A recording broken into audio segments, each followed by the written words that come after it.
For decades, Sarah Ferguson, once the flame-haired Duchess who brought laughter to the royal balcony, has lived in the shadow of her own chaos. Every few years, her name resurfaces like a ghost from the monarchy's most embarrassing past, dragging with it the scent of scandal, betrayal, and disgrace. But this time, her fall from grace may finally be irreversible, because her biggest royal enemy isn't a dead duke or a scandalized sister-in-law. It's the future king himself. Prince William, known for his restraint and careful diplomacy, has reportedly drawn a line that even time and forgiveness cannot cross. The Duchess of York, forever associated with her ex-husband Prince Andrew's humiliations and her own reckless missteps, is said to have crossed the invisible line between embarrassment and exile. It began, again, with an email. An extraordinary, almost desperate message that Ferguson once sent to the late financier and convicted sex offender Jeffrey Epstein.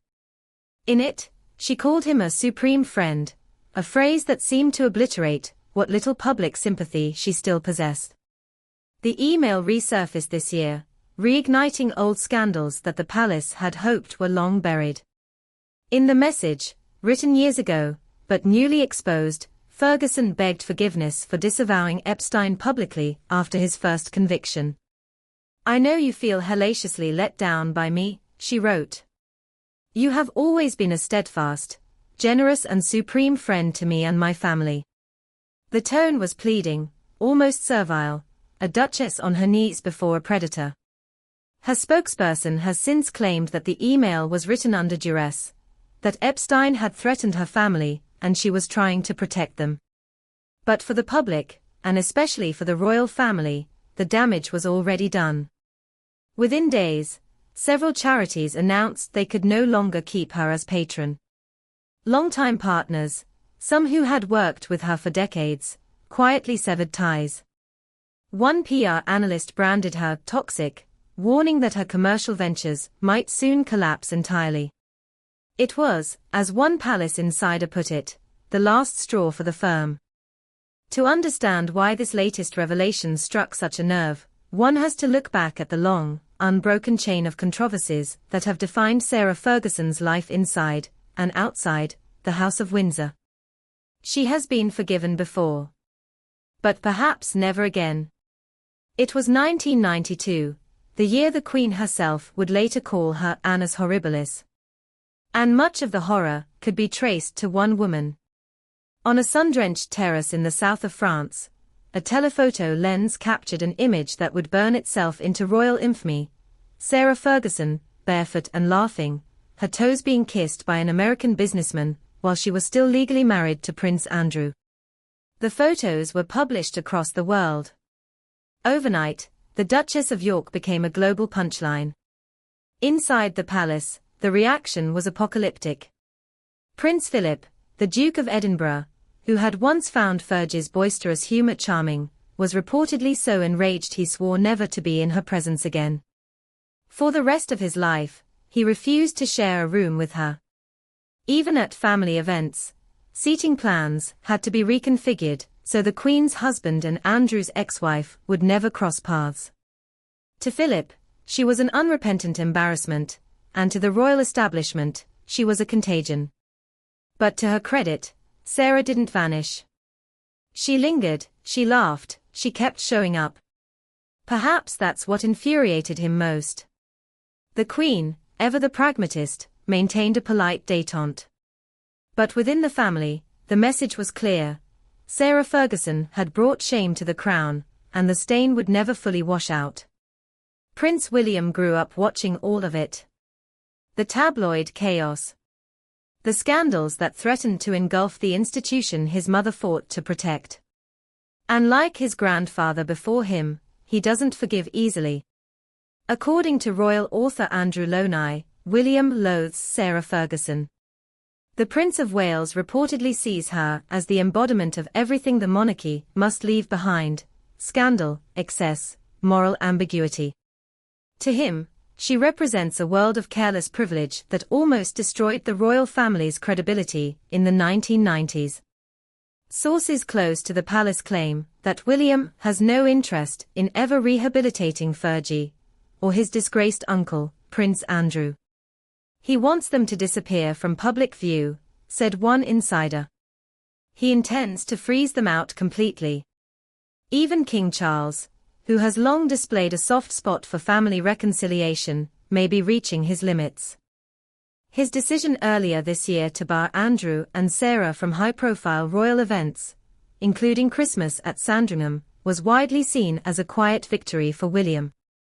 It was the heir's vision of a clean monarchy being enforced, a monarchy free of scandals, freeloaders, and the ghosts of Epstein. Sarah Ferguson's list of royal adversaries reads like a family tree of fury.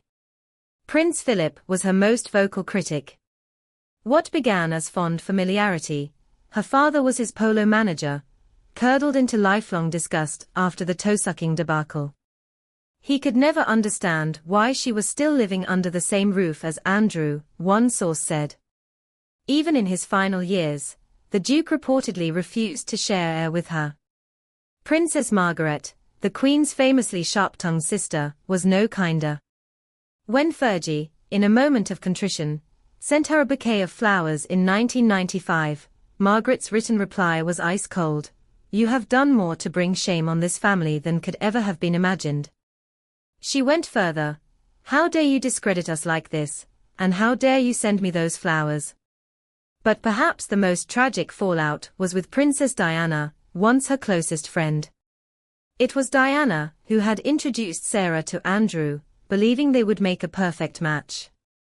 For years, the two young duchesses were inseparable, laughing together at royal events, leaning on each other under the crushing weight of palace life. Until Fergie wrote a memoir. In her 1996 autobiography, My Story, Sarah included private details about Diana and her sons, William and Harry, details that the Princess of Wales found unforgivable. The friendship ended abruptly. When Diana died a year later, the two women were still estranged. "It was my greatest regret," Fergie has said, again and again. But the apology came too late. Today, Sarah Ferguson lives in a strange twilight of half-acceptance and permanent exile. Though she still resides at the Royal Lodge in Windsor with her ex-husband, a living arrangement that mystifies even her supporters, she has no official role within the royal family. Her name is absent from palace invitations. Her appearances are tolerated, not welcomed. And Prince William's stance ensures it will stay that way. When he ascends the throne, those close to him believe there will be no place for the Duke or Duchess of York within the royal ecosystem. William has learned from the chaos of the past, a royal observer explained. He won't allow the institution he inherits to be dragged through scandal again. To some, that resolve makes him cold. To others, it makes him the monarchy's only hope for survival. Still, Sarah remains a fascinating paradox, a woman forever caught between resilience and ruin. She has reinvented herself countless times: author, weight loss guru, children's charity founder, Instagram personality. But the ghosts always follow. The scandals. The debts. The desperation that led her, time and again, into the arms of the wrong people. Her latest email to Epstein, the supreme friend fiasco, may be the final chapter in that long pattern. A mistake so catastrophic that even her ex-husband's loyalty, even the Queen's old mercy, even Charles's tolerance cannot save her.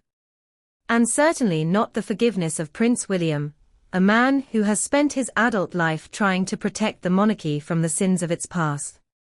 If his vision of the future is a monarchy reborn, clean, modern, untouchable, then Sarah Ferguson stands as a living reminder of everything it once was. She's not just a duchess in disgrace. She's the ghost of the monarchy's worst impulses. And no matter how many apologies she offers, or how many times she says she's sorry, one truth remains unshakable.